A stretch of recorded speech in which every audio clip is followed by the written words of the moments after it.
नमस्कार, आप सभी का ऋणवा स्टडी पॉइंट की ऑनलाइन मैथ क्लास में स्वागत है। आज के इस वीडियो में प्रतियोगी परीक्षाओं में बहुत ही महत्वपूर्ण टॉपिक है रीजनिंग का रैंकिंग या क्रम परीक्षण, इसे स्थान परीक्षण भी कहते हैं। तो आइए जानते हैं इस वीडियो के अंदर कि रैंकिंग या क्रम परीक्षण क्या होता है, इसके अंदर किस तरह के प्रश्न आपसे पूछे जाएंगे। तो सबसे पहले जान लेते हैं रैंकिंग या क्रम परीक्षण क्या है। कि इसमें किसी पंक्ति में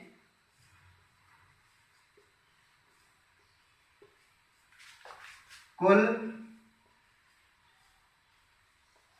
व्यक्तियों, अब यहां व्यक्ति भी दिया जा सकता है, कोई वस्तु भी दी जा सकती है, कुल व्यक्तियों या वस्तुओं की संख्या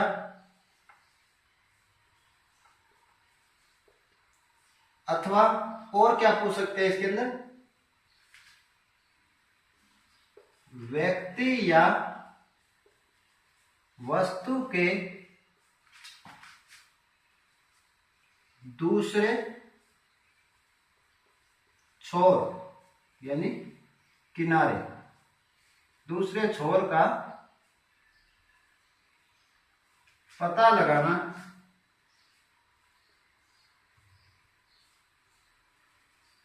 क्रम परीक्षण या स्थान परीक्षण कहलाता है।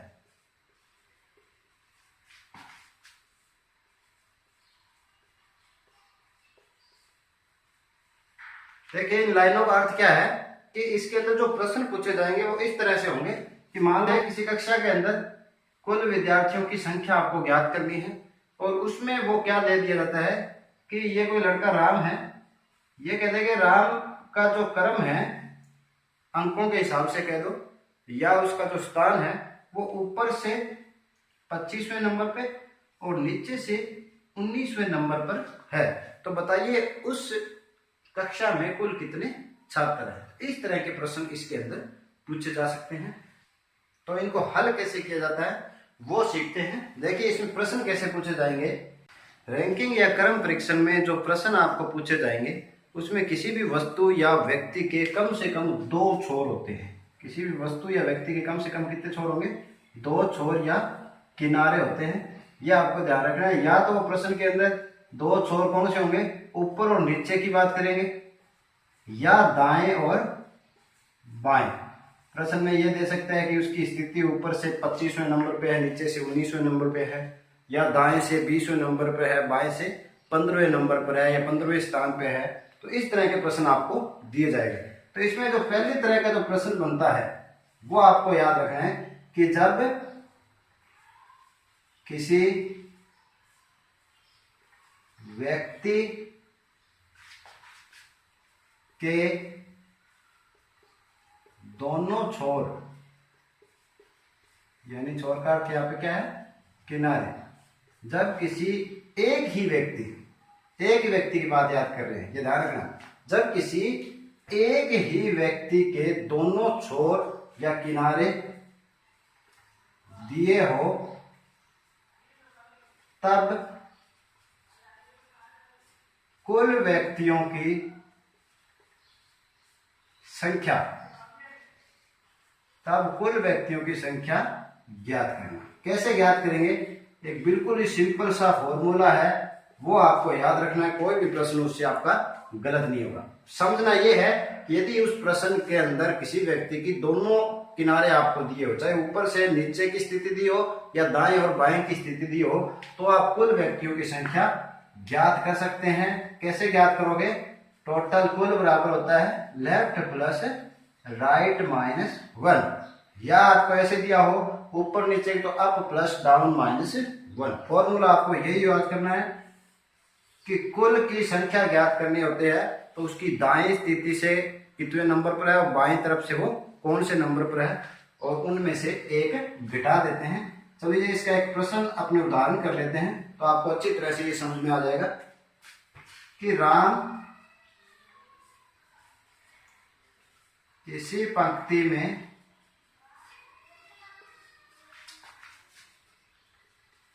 बाएं से 15वें स्थान पर तथा दाएं से 13वें स्थान पर है, तो उस पंक्ति में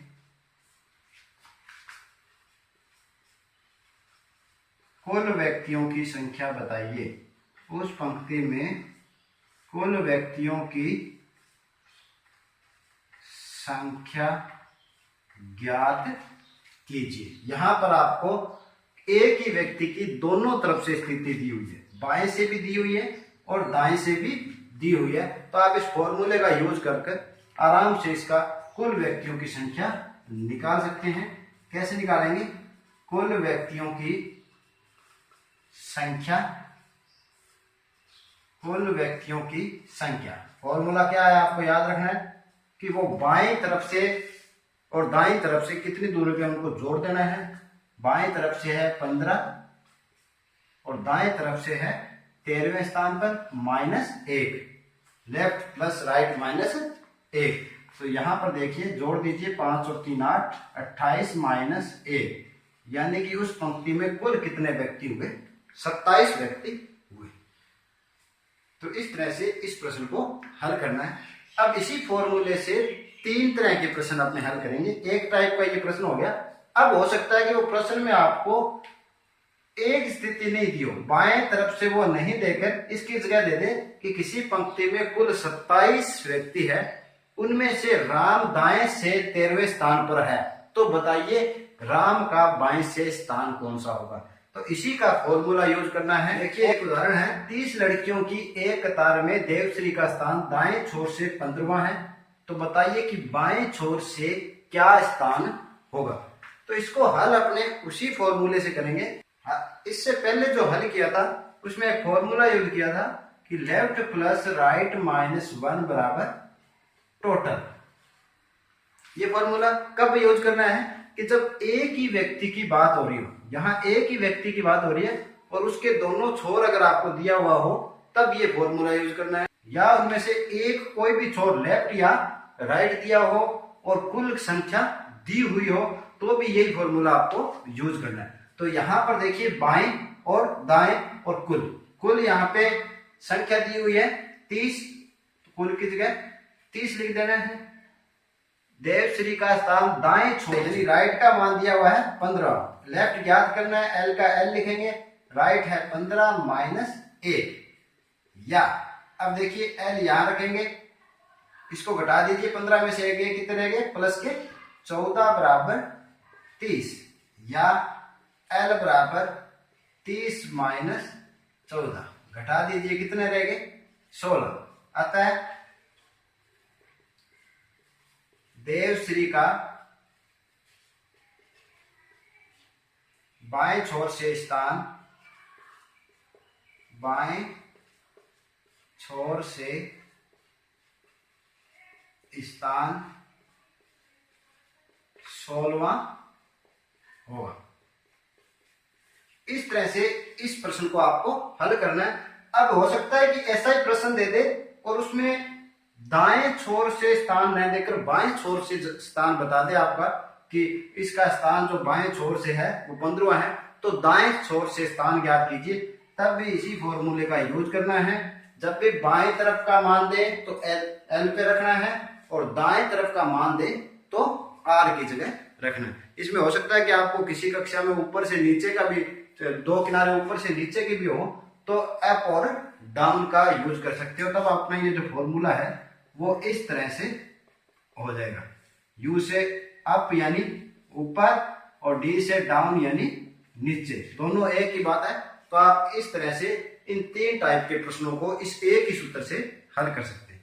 तो चलिए देखते हैं और किस तरह के प्रश्न इसके अंदर पूछे जाते हैं। नेक्स्ट टाइप 2 के अंदर इस तरह के प्रश्न पूछे जाएंगे कि कोई भी पंक्ति के अंदर 2 अलग अलग व्यक्तियों की स्थितियों के बारे में आपको पता दिया हुआ होगा और उसके अंदर पंक्ति में कुल व्यक्तियों की संख्या पूछी जाएगी। इससे पहले जो प्रश्न आपने किए थे उसमें सिर्फ एक ही व्यक्ति के दोनों छोरों के बारे में बात की हुई थी। तो यहाँ देखिए किसी पंक्ति में अमित का क्रमांक बाएं से 10वां और उसी पंक्ति में दिनेश का क्रमांक दाएं से 15वां है और उन दोनों के बीच में 5 व्यक्ति है। तो पंक्ति में कुल व्यक्तियों की संख्या ज्ञात कीजिए। तो ऐसे प्रश्नों को जब हल करेंगे तो इसमें 2 आंसर आएंगे, 2 तरह के उत्तर आते हैं कि वो प्रश्न भी इस तरह से पूछ सकते हैं कि तो पंक्ति में कुल व्यक्तियों की अधिकतम संख्या कितनी होगी, या फिर प्रश्न ये आ सकता है तो पंक्ति में कुल व्यक्तियों की न्यूनतम संख्या कितनी होगी। तो आपको इसमें 2 फॉर्मूले याद करने हैं। जब इसमें पूछे कि उस पंक्ति में अधिकतम व्यक्तियों की संख्या क्या होगी, तो आपको जो फॉर्मूला यूज करना है वो है टोटल बराबर left plus right plus M. ये किसके है, अधिकतम व्यक्तियों की संख्या जब पूछे तो उस टाइम आपको ये फॉर्मूला लगाना। और जब न्यूनतम व्यक्तियों की संख्या पूछे तो लेफ्ट प्लस राइट, इसमें से क्या करोगे, जो मध्य के व्यक्ति है उसमें प्लस का 2 करके घटा देना है। ये किसकी आ जाएगी, न्यूनतम व्यक्तियों की संख्या। तो ये 2 फॉर्मूले आपको बिल्कुल सिंपल है, बाएं और दाएं स्थिति जो भी दोनों की स्थितियां उनको जोड़कर बीच के व्यक्तियों को जोड़ देंगे तो अधिकतम स्थिति प्राप्त हो जाएगी। जैसे इसी प्रश्न के अंदर इसको हल करेंगे अपने, तो देखिए यहाँ पर अमित का बाएं से क्रमांक, तो टोटल क्रमांक याद करना है। अमित का बाएं से यानी कि लेफ्ट से क्रमांक 10वां है, तो बाएं से 10 प्लस दिनेश का क्रमांक दाएं से 15वां है प्लस 15। बीच में कितने व्यक्ति है, एम का मतलब मिडल एम है 5, तो जोड़ दीजिए 10 और 15 25 और 5 30। तो पंक्ति में कुल व्यक्ति 30 होंगे। ये उत्तर किसका है, जब प्रश्न आपसे पूछा जाए कि अधिकतम कितने व्यक्ति होंगे। और जब प्रश्न पूछा जाए कि न्यूनतम कितने व्यक्ति होंगे तब कैसे करेंगे, लेफ्ट 10 राइट 15 माइनस घटाना क्या है, मिडल में है 5 प्लस 2 फॉर्मूले से। तो देखिए ये हो गया 25 माइनस 7, घटा दीजिए 18। ये जो 18 उत्तर है वो मिनिमम व्यक्ति उस पंक्ति में 18 कैसे होंगे, इसको एक बार थोड़ा समझ लेते हैं। अधिकतम व्यक्तियों की संख्या 30 है। तो देखिए बात करते हैं यहाँ पे कि अमित का क्रमांक बाएं से 10वें स्थान पर है। बाएं से अमित जो है वो कौन से नंबर पर है, 10वें नंबर पे है। और दाएं से दिनेश है, वो जो दिनेश है वो कितने नंबर पर है, 15 नंबर पर है दाएं से। इसका मतलब यहाँ 14 और इसके पीछे 9। बीच में जो मध्य में व्यक्तियों की संख्या है वो कितनी है, 15। तो यदि आपसे यहां से यहां कुल व्यक्ति पूछे जाए अधिकतम तो क्या कर देंगे, 10 15 25 और 5 30। अब बात करते हैं न्यूनतम। अब ये 30 कैसे हुए देख लेते हैं।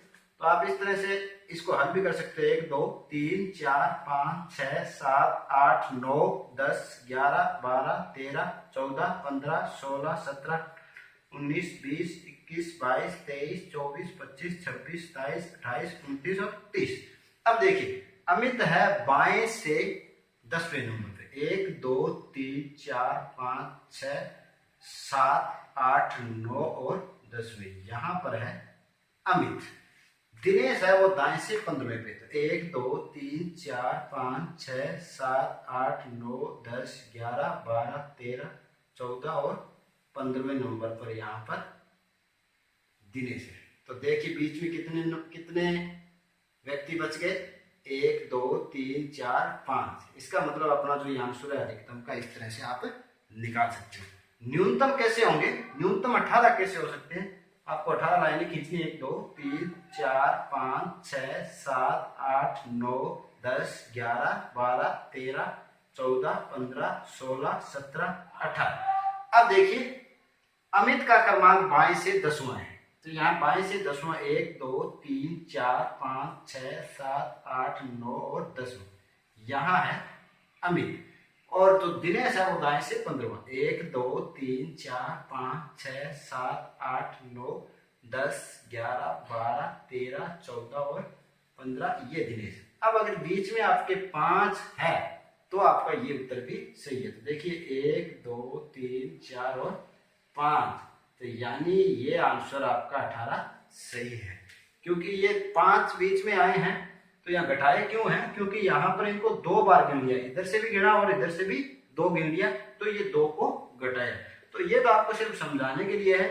आपको नॉर्मली ये सूत्र याद रखने हैं कि जब अधिकतम के बारे में पूछे तो left plus right plus middle तीनों को जोड़ देंगे, और जब न्यूनतम पंक्ति में व्यक्तियों की संख्या पूछेंगे तो लेफ्ट और राइट को तो जोड़ना ही है, उसमें से मिडल प्लस 2 घटा देंगे।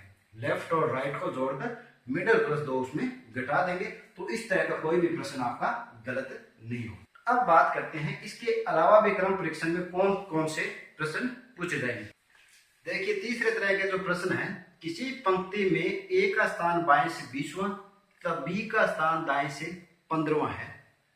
जब दोनों अपना स्थान आपस में बदल लेते हैं तो ए का स्थान बाएं से 23वां हो जाता है। तो बताइए कि इसमें आपको 3 तरह के प्रश्न दिए हुए हैं। उस पंक्ति में कुल व्यक्तियों की संख्या, स्थान परिवर्तन के बाद बी का स्थान दाएं से कौन सा होगा, और दोनों के मध्य में कुल कितने व्यक्ति हैं। तो इसको हल कैसे करेंगे, एक साधारण भाषा में देखते हैं कि यहाँ बात करते हैं कि ए का स्थान बाएं से 20वां है, तो यहाँ पे बाएं से मान लेते हैं ए यहाँ पर है और कितवें स्थान पे है, 20वें स्थान पे। बी का स्थान दाएं से 15वां है, यहाँ से बी है दाएं से 15वें स्थान पे। अब प्रश्न पे गौर कीजिए कि दोनों अपना स्थान बदल लेते हैं, यानी ए अब यहाँ है, बी यहाँ है। जब स्थान बदलेंगे तो ए यहाँ आ जाएगा और बी इसकी जगह पे आ जाएगा। तो यहाँ देखिए कि स्थान बदलने के बाद ए बी की जगह चला जाएगा और बी ए की जगह चला जाएगा। तो दोनों अपना स्थान आपस में बदल लेते हैं। ए का स्थान बाएं से 23 हो जाता है। पहले ये 20 नंबर पे था, अब यहां आते कितने नंबर पे हो गया, ये 23वें नंबर पे हो गया। इसका मतलब कितने व्यक्तियों के बाद या कितनी जगह के बाद ये आगे गया है, 21, 22 और यहां आते ही वो 23वें क्रमांक। समझ में? चलिए एक बार फिर देखते हैं। प्रश्न आपको दिया हुआ है कि ए बाएं से 20वें स्थान पे है, बी है वो 15वें स्थान पे है दाएं से, यहां बाएं से और इधर दाएं से। ये आप कल्पना कर सकते हो कि दाएं से 15वें पे है। अब जब दोनों ने स्थान बदल लिया, ए यहां से बी के पास चला गया और बी ए की जगह पे आ गया, तो स्थान बदलने से जो ए की स्थिति बाएं से थी वो पहले 20 थी, अब कितनी होगी, 23। यानी कि 20 के बाद 21, 22 और 23वां स्थान बी वाली जगह पे वो चला गया। स्थान बदलने का अर्थ ये हुआ कि ए बी की जगह और बी ए की जगह। तो यहाँ बीच में कितने व्यक्ति आ गए, 2, और ए का जो स्थान है वो 23वें पे है। अब आप इन प्रश्नों के उत्तर इससे आसानी से दे सकते हो। पहला प्रश्न है कि उस पंक्ति में कुल व्यक्तियों की संख्या। तो आपको टाइप 1 का जो प्रश्न है आपको अभी याद होगा, अभी आपने किया था कि उसमें क्या था कि किसी भी एक व्यक्ति के अगर दोनों छोर आपको दिए हो, किसी भी एक व्यक्ति के दोनों छोर यदि आपको दिए हुए हैं तो उस जो पंक्ति है उस पंक्ति की कुल व्यक्तियों की संख्या आप निकाल सकते हो। तो कुल व्यक्तियों की संख्या कैसे निकालेंगे, ए की दाएं से स्थिति प्लस ए की बाएं से स्थिति माइनस ए की जो यहाँ पहले बाएं लिखा है तो ए की बाएं से स्थिति अब 15 होगी, क्योंकि स्थान बदलने के बाद वो किसकी जगह आ गया, बी की जगह। तो यहाँ हुआ 15 प्लस दाएं से स्थिति उसकी दी हुई है कितनी है, ए की दाएं से स्थिति 23 माइनस 1, जोड़ दीजिए 5 और 3 8, 2 और 1 3, 38 माइनस 1, यानी कि कुल जो पंक्ति में व्यक्ति है वो कितने होंगे, 37। समझ आ रहा होगा? एक बार फिर देख लीजिए कि जब भी एक व्यक्ति के दोनों छोर आपको दिए हुए हैं, यहां देखिए ए के दोनों छोर ये बाएं से 23वें नंबर पर है और दाएं से कितने नंबर पे है, जहां बी पहले था 15वें नंबर पर, तो यहाँ ये किस नंबर पर है, 15वें नंबर। तो इन दोनों को जोड़कर एक को घटा देंगे तो वो किसकी स्थिति आ जाती है, कुल की स्थिति आ जाती है। दूसरा प्रश्न है कि बी स्थान परिवर्तन के बाद दाएं से क्या होगा। अब जो ये बी है वो दाएं से जगह बदलने के बाद यहां आने के बाद इसका क्रम क्या होगा। तो देखिए अब ये 15 पे था तो कितना आगे बढ़ा, ये 16 और 17 और 18, 3 ही बटे 2 को छोड़कर तीसरे नंबर पे आए तो 16, 17 और 18। तो बी का जो स्थान होगा वो कौन सा होगा, 18वां स्थान होगा। तीसरा प्रश्न है, दोनों के बीच में कुल कितने व्यक्ति हैं? आप गौर से देख सकते हो, दोनों के बीच में कुल व्यक्ति कितने हैं, 2। दोनों के बीच में कुल व्यक्तियों की संख्या 2। ये जो आपने किया है वो क्या है, एक साधारण भाषा के अंदर या साधारण तरीके से इसको हल किया। देखिए अगर इसको आप फॉर्मूले से हल करना चाहते हैं तो देखिए ये आपको याद रखना है कि जब 2 व्यक्ति अपना स्थान बदलते हैं या परिवर्तित करते हैं तो कुल व्यक्तियों की संख्या आपको ज्ञात करनी हो तो कैसे ज्ञात करोगे, तो कुल व्यक्तियों की संख्या, उसका एक फॉर्मूला है, एक ट्रिक है, उससे आप सीधे तरीके से आप इसको ज्ञात कर सकते हो। वो क्या करोगे कि पहले व्यक्ति या पहले की जगह आप लिखो एक व्यक्ति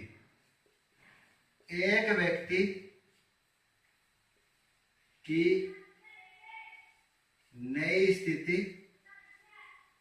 प्लस दूसरे की पुरानी स्थिति, इनमें से एक माइनस कर देना।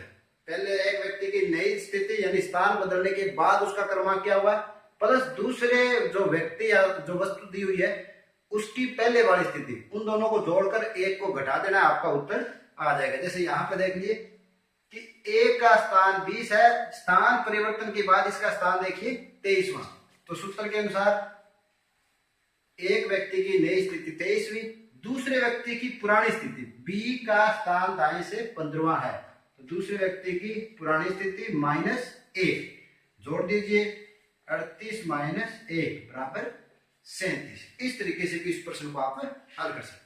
दूसरा क्या है, स्थान परिवर्तन के बाद बी का स्थान दाएं से क्या होगा। ये सीधा सा फॉर्मूला है कि जब भी स्थान परिवर्तन हो दूसरे का स्थान आपको पूछे तो जितना ए का स्थान बड़ा है उतना ही दूसरे का बढ़े। ए का स्थान कितना बड़ा, 20 से 23, 2 छोड़कर तीसरा, तो यहां भी 2 छोड़ के तीसरा, 15 के बाद में 16, 17 और 18, तो यहां भी 3 बढ़ा देने। तो इसमें आपको क्या ध्यान रखना है कि यदि पहले व्यक्ति का स्थान बढ़ता है, जितना बढ़ता है उतना ही दूसरे व्यक्ति का स्थान बढ़ेगा, या ऐसे हो सकता है कि पहले व्यक्ति के स्थान में कमी आई है तो दूसरे व्यक्ति के स्थान में भी उतनी ही कमी आएगी। तो यहाँ पर स्थान कितना बढ़ा है, 3 बढ़ा है, तो बी का स्थान भी 3 बढ़ जाएगा, 15 से क्या हो जाएगा, 18 हो जाएगा। तीसरे प्रश्न का उत्तर आप इससे निकाल सकते हो कि दोनों के बीच में कुल कितने व्यक्ति हैं। तो आप बता सकते हो कि 20 और 23 इनके बीच में कितने व्यक्ति होंगे, वो इसका उत्तर होगा। 20 और 23 के बीच में 2 व्यक्ति होंगे, तो इन 2 व्यक्तियों से अपने इनका उत्तर निकाल सकते हैं। क्योंकि आज का वीडियो थोड़ा लंबा हो गया इसलिए ज्यादा अभ्यास कार्य आपने इसके अंदर कर नहीं सकते, तो उम्मीद कर रहा हूं कि ये जो तीनों टाइप के जो प्रश्न आप यदि आपको मिले तो आप उनको अच्छी तरह से हल कर पाओगे। तो आज के लिए इतना ही, मिलते हैं अगले वीडियो में इसी के शेष भाग के साथ, तब तक के लिए